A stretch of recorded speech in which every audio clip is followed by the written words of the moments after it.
আসসালামু আলাইকুম রহমতুল্লাহ বরকাতুহ। আজকে যে বিষয় নিয়ে আলোচনা করতেছি সেটা হচ্ছে, কিছুদিন পূর্বে গত 2-3 দিন আগে সাংবাদিক ইলিয়াস ভাই উনি একটা টকশো করছিল। সেখানে আমাদের রফিকুল ইসলাম মাদানী ভাই ছিল, আসিফ আদনান ভাই ছিল, মাওলানা নুরুল ইসলাম সাহ উনি ছিল। বিভিন্ন বিষয়ে সেখানে আলোচনা হয়েছে। তো সর্বপ্রথম ইলিয়াস ভাই কিছু কথা বলেছে। তো শুরু লগ্নে তো তার কথাবার্তা দ্বারা বোঝা গেল যে উনি আলেম ওলামাদের খুব খায়ের খাওয়া ভালোবাসেন এবং বিভিন্ন ওলামা একরামদেরকে জেলখানা থেকে ছাড়ানোর পিছনে ওনার বড় ভূমিকা ছিল। সেজন্য আমরা তাকে সাধুবাদ জানাই। কিন্তু টকশোর প্রায় শেষ পর্যায়ে যায় উনি রফিকুল ইসলাম মাদানী ভাইকে কিছু প্রশ্ন করছেন, যেটার উত্তর তৎক্ষণাৎ রফিকুল ইসলাম মাদানী ভাই দিতে পারেন না। বাকি কি প্রশ্ন করছেন যে কোরআনে ইকোনমির ব্যাপারে কোনো কথা আছে কি না। তো রফিকুল ভাই তো আপনার টকশো করার জন্য সেখানে যায় নাই। তো হঠাৎ প্রশ্ন করার কারণে উনি জবাব দিতে পারে নাই। তো আমি সেক্ষেত্রে বলবো যে পুরো কোরআনই তো ইকোনমি দ্বারা ভরপুর। কোরআনের মধ্যে কি নাই? কোরআনের মধ্যে একটা মানুষ কিভাবে চলবে, মানুষ খাইবে কিভাবে, ব্যবসা বাণিজ্য করবে কিভাবে, পুরা আলমের যত মাখলুকাত আছে সব মাখলুকাতকে চলার জন্য যা কিছু দরকার সব কোরআনের মধ্যে আছে। তো ইকোনমিক তো অবশ্যই থাকবে, কেন না? ইকোনমিকের অনেক আয়াত কোরআনের মধ্যে আছে, হাদিসের মধ্যে আছে, ইমামগণের অভিমতে আছে। তো দেখেন ইকোনমিকের ব্যাপারে কোরআনের মধ্যে কোন কোন জায়গায় আছে। আল্লাহ তাআলা কোরআনের সূরা বাকারার মধ্যে, সূরা আন-নিসার মধ্যে আল্লাহ তাআলা উল্লেখ করছেন বৈধ অবৈধ আয়। কি উল্লেখ করছেন? ইয়া আইয়ুহাল্লাযীনা আমানু লা তাকুলু আমওয়ালাকুম বাইনাকুম বিল বাতিল। হে মুমিনগণ, তোমরা পরস্পরের ধন সম্পদ অন্যায়ভাবে ভক্ষণ করো না। এই আয়াত দ্বারা স্পষ্ট অন্যায় ও হারামের উপর সম্পদ উপার্জনের নিষেধাজ্ঞা আসছে। দ্বিতীয় নম্বর আয়াত আল্লাহ তাআলা কোরআনের মধ্যে বলছেন ওয়াহাল্লাল্লাহুল বাইআ ওয়া হাররামার রিবা। আল্লাহ তাআলা বেচা কিনা হালাল করেছেন এবং সুদ হারাম করেছেন, সূরা বাকারায় আছে। এটি ইসলামী অর্থনীতির কেন্দ্রীয় দলিল। সুদভিত্তিক অর্থনীতির বিরুদ্ধে ইসলামের অবস্থান এখানেই স্পষ্ট। তৃতীয় নম্বর, জাকাত ব্যবস্থাপনার নির্দেশনা আল্লাহ তাআলা দিয়েছেন খুযমিন আমওয়ালিহিম সাদাকাতান তুতাহহিরুহুম ওয়া তুযাক্কিহিম বিহা।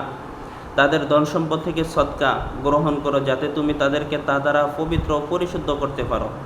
জাকাত ইসলামী অর্থনীতির সামাজিক ন্যায় ও সম্পদ বন্টনের অন্যতম মূলনীতি। হাদিসের মধ্যে কি আসছে? বেচা কিনা মধ্যে যাতে কেউ প্রতারণা না হয়, প্রতারণা করতে না পারে। আল্লাহ তাআলা হাবিবকে আল্লাহ তাআলা জানিয়ে দিয়েছেন, আপনি এভাবে বলেন মান গস্যা ফালাইসা মিন্না। নবীজি বলছেন যে প্রতারণা করে সে আমার উম্মতের অন্তর্ভুক্ত নয়। নবীজি বলছেন জাকাত সম্পর্কিত নির্দেশনা হাদিসের মধ্যে নবীজি দিয়ে দিয়েছেন ফিল মালি হাক্কুন সাওয়াজ জাকাত। সম্পদে জাকাতের বাইরেও একটি হক রয়েছে। অর্থাৎ শুধু জাকাত দিলেই দায় শেষ নয়, দারিদ্রের হক চিন্তা করাও জরুরি। বাজার নিয়ন্ত্রণে রাসূল সাল্লাল্লাহু আলাইহি ওয়াসাল্লামের ভূমিকা। রাসূল সাল্লাল্লাহু আলাইহি ওয়াসাল্লাম মদিনায় বাজার স্থাপন করেছেন। সেখানে ইহুদিরা একচাটিয়া বাজারকে নিয়ন্ত্রণ করত, বাজারের অর্থনৈতিক নিয়ন্ত্রণ করত। তো একচাটিয়া অর্থনৈতিক আধিপত্য ভেঙে দেন নবী সাল্লাল্লাহু আলাইহি ওয়াসাল্লাম, মদিনায় বাজার কায়েম করেন। এটি ইসলামী অর্থনীতির বাস্তব রূপরেখার প্রমাণ। ফিকহ শাস্ত্রের মতে ইমাম আবু হানিফা রাহমাতুল্লাহি আলাইহি নিজে একজন ব্যবসায়ী ছিলেন। কেনা বেচা, সুদ, মুদারাবা, কেরা, জাকাত ইত্যাদি বিষয় বিশদ ফিকহি আলোচনা তিনি করেছেন। ইমাম মালিক, ইমাম শাফি রাহমাতুল্লাহি আলাইহি তাদের কিতাবগুলোতেও অর্থনৈতিক লেনদেন ও তার বিধিবিধান বিশদভাবে বর্ণিত করেছেন। ফিকহের যে সমস্ত কিতাবের মধ্যে আপনার ইকোনমির কথাবার্তা আছে, যেমন হানাফি মাযহাবের আল হিদায়া, মালিকি মাযহাবের আল মুদাওয়ানা, শাফি মাযহাবের আল এই গ্রন্থগুলোর মধ্যে অর্থনৈতিক কার্যক্রম, ব্যবসা বাড়া, সুদ, দান, সম্পদ বন্টন, জাকাত, মিরাস ইত্যাদি নিয়ে বিশদ আলোচনা রয়েছে।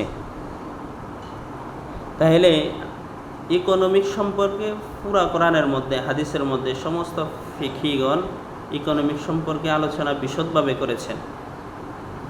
তো যারা দুনিয়ার লাইনে যারা ইকোনমিক নিয়ে গবেষণা করে তাদের মূল চিন্তাধারা হচ্ছে সুদ ভিত্তিক রাষ্ট্র পরিচালনা করা, আর ইসলাম বলে জাকাত ভিত্তিক রাষ্ট্র পরিচালনা করার জন্য। তারপরে তারা ইকোনমিক এটা বুঝেছে যে শেয়ার বাজার কিভাবে ধ্বংস করতে হবে। কোনো হুজুরদার শেয়ার বাজার ধ্বংস করে নেয়, হুজুরদেরকে ইকোনমি সম্পর্কে আর কি বুঝাবে? বিস্তারিত পড়াশোনা তারা করেই আসছে। কাজেই যদি ইলিয়াস ভাইয়ের এই কথার দ্বারা উদ্দেশ্য এটা থাকে যে হুজুররা কিছু জানে না, তাহলে উনি ভুল করেছেন, উনি মাফ চাইতে হবে। আর যদি উনি এই কথার দ্বারা উদ্দেশ্য হয় এটা যে হুজুররা আরও স্ট্রং হতে হবে, ওলামা একরাম আরও স্ট্রং হতে হবে, তারা গভীর পড়াশোনায় লিপ্ত হতে হবে, অর্থনৈতিক সম্পর্কে জানতে হবে। ওলামাদের কাজ শুধু জানাজা পড়ানো, নামাজ পড়ানো, ইমামতি করা, 40 মধ্যে যাওয়া, দোয়া করা, মিলাদ ক্যাম্প করা, এগুলিই না, এগুলিতেই খেলতো না। বরং ওলামা একরাম পুরা আলম চালাইবে, পুরা বিশ্ব ওলামা একরাম চালাইবে।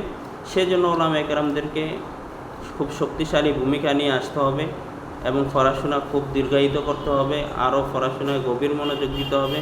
যদি তার উদ্দেশ্য এটা হয় তাহলে তাকে আরও সাধুবাদ জানাই যে আমাদের কওমি মাদ্রাসা নিয়ে তার অনেক চিন্তাধারা, এটার জন্য তাকে সুন্দর সাধুবাদ জানাইতেই হয়। তো আমার কথা যদি কারো পক্ষে বিপক্ষে যায় বা কারো বিরুদ্ধে চলে যায়, এই জন্য ক্ষমা প্রার্থী, ছোটো মানুষ, দিয়ে একটা কথা বললাম, যদি ভুল হয় মাফ করে দিবেন।